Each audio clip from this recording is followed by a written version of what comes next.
Dear viewer, let me ask you a question or two. When you come across somebody whose eyes are shifty and whose voice just oozes secrecy, what does that make you feel? How would it make you feel knowing there's an issue just beyond the horizon, waiting to rear its ugly face, but you never know exactly when it'll strike, nor if you'll be prepared for it? Well, I can imagine a few of the answers that you might give, and to be honest, that's how I feel about Frieza. The enigmatic figure that, while powerful and always scheming, is pretty easy to read due to his emotional state, all things considered. Frieza's a lot of things, but a liar surprisingly isn't one of them. So when Frieza says something with that indignation in his voice, it tends to hold a little bit more weight than other villains to typically bluff. You know, they bluff, they try to lie, they try to get under our hero's skin, but Frieza doesn't do that in the same way. So that then leads to my issue. This panel.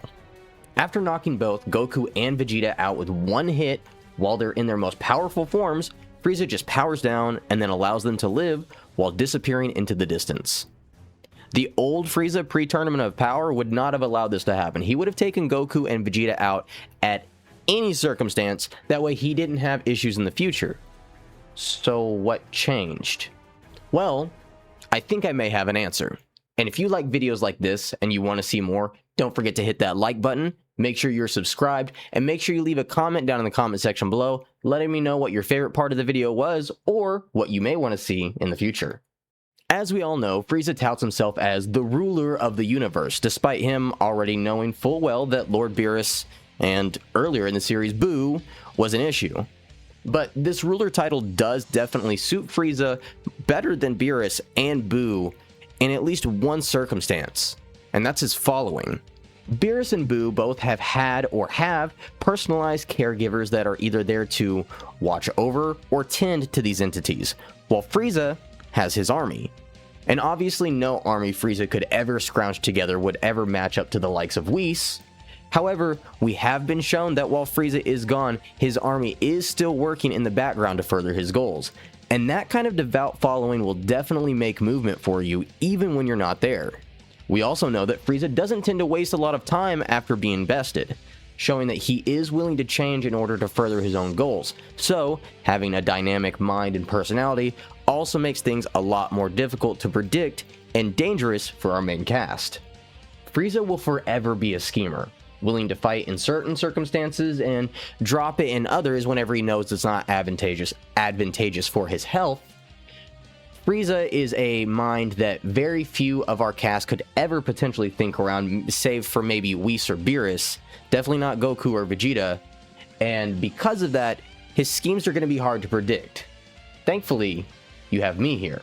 So in order to really take in everything, I think we need to get into the mind of Frieza and see what's driving him from point A to point B, starting with Resurrection of F.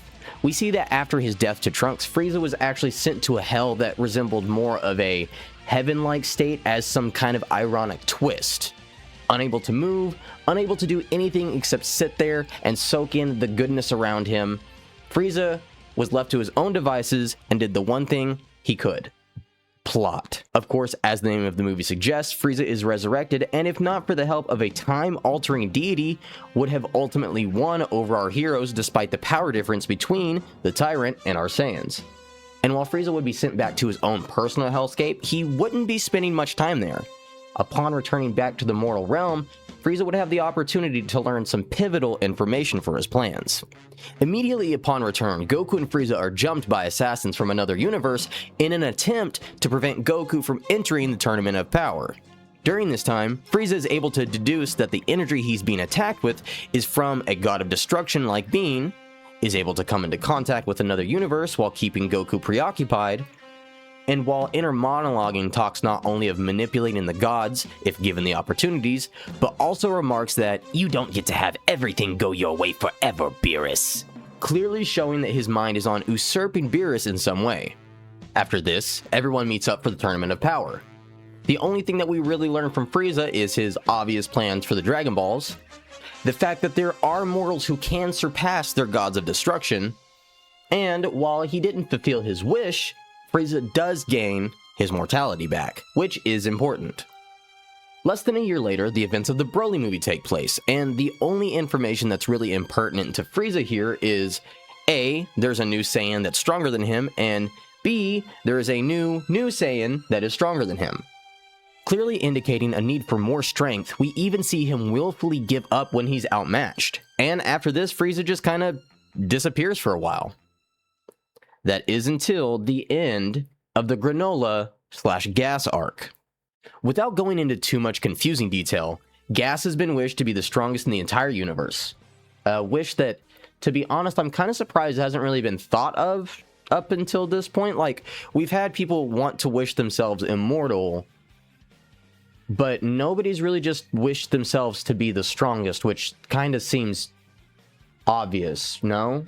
And as such is fending off Goku, Vegeta, and Granolah, a new character, all of which who are in their strongest forms. After a drawn-out battle, it's assumed that Gas is defeated, but in typical Dragon Ball fashion, Gas returns to make one more final move. It is at this moment that Frieza appears on the battlefield and not only kills Gas in one shot, absolutely negging the enemy that Goku and Vegeta had been facing against, but also proceeds to speed blitz and hit both of them so hard that he knocks them back down into their base form. And this is the moment. This is the moment where Frieza finally has the upper hand on not only just one of the Saiyans, but both of the Saiyans. Both of them are down on the ground, completely vulnerable, so you would think that Frieza would take his opportunity and maybe kill one or both of them. But instead, he just walks away, proclaiming that the time that he has spent elsewhere has made him strong enough to not need to focus on them any longer. So, what happened? Well, let's take a look at this previous panel. Frieza clearly states that no information really gets past him. That, coupled with the fact that when he was brought back to the Tournament of Power, he wasn't really surprised by a whole lot of information that he was being given, more it just kind of confirmed what he already knew. Couple this with the fact that we know that Frieza has an army that's willing and able to gather ample information for him, I think this clearly lays out a plan for Frieza. And not only do I think this is a plan, I think this is a three-part plan. First, knowing that Beerus is, all things considered, kind of lazy, and that Frieza has spent the last 10 years in a hyperbolic time chamber, will plan to take on Beerus directly and try to usurp his power by force. Second, Frieza will use his wealth of knowledge and power to ultimately come to the conclusion to kill the Grand Kai. We were told earlier in the series that the Grand Kai and Beerus' life are linked, and I believe this is information that Frieza could come upon as well. And lastly, after claiming the title of God of Destruction, Frieza will either look to grab the Super Dragon Balls to take over the multiverse, or it'll be a race to face our heroes one last time. But this just leaves a question. Who is ultimately going to be there to defeat Black God of Destruction Frieza Super Ultra Mode when we get there? Because he's able to one-tap UI Goku and UE Vegeta. So are we going to see a MUIE Vegito? Are we going to see our first ever three-way fusion? We're going to see Goku and Vegeta Potara, and then we see Vegito and Gohan in Beast Mode do the fusion dance. Make it happen. Make it happen. Let me know down in the comment section below what you think is going to happen. Thank you all so much for watching. I hope you enjoyed this video. If you did, drop a like. Your boy would appreciate it. I'm really trying to do creative things. It's hard whenever you don't have a support group, and that's not you guys that I'm talking about like physically here. I don't really have anybody that's like, yeah, you got it, keep going.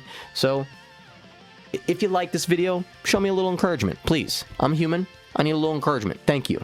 Thank you all so much for watching. I hope you enjoyed this video. If you did, like I said, make sure you hit that like button.